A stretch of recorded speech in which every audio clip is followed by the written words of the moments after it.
getir. Ali karton.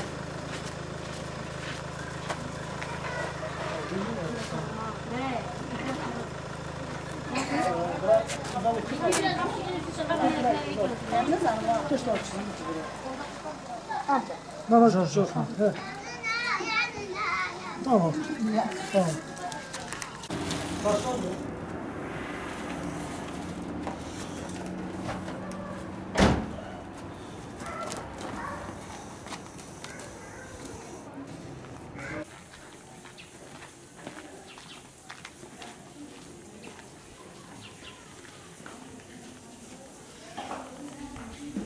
Bizler Ergani kardeşler olarak 2013 yılından 319 aileye gıda yardımı yaptık. 385 aileye kırmızı et yardımı yaptık.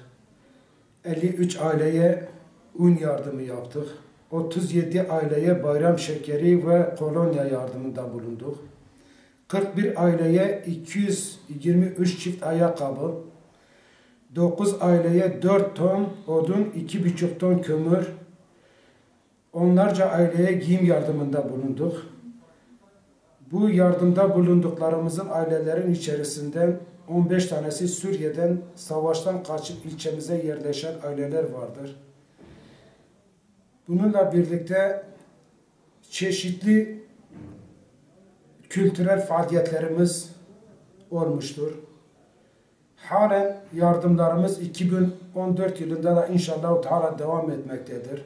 Fakat bununla beraber buna rağmen de bize başvurup da ancak imkanlarımız dahilinde 1. sınıf veyahut da Ramazan ayında genel olarak yardım yapıyoruz.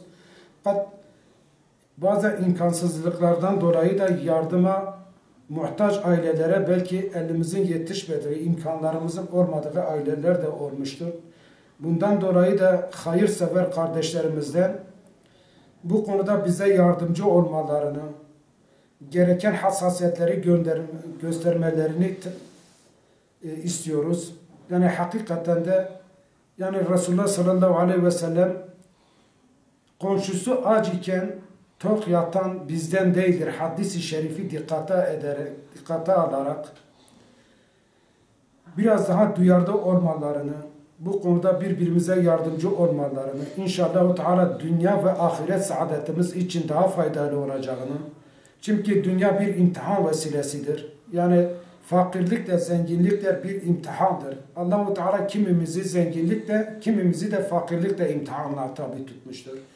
Bugünün fakiri yarının zengini olabilir. Bugünün zengini ise yarının fakiri olabilir.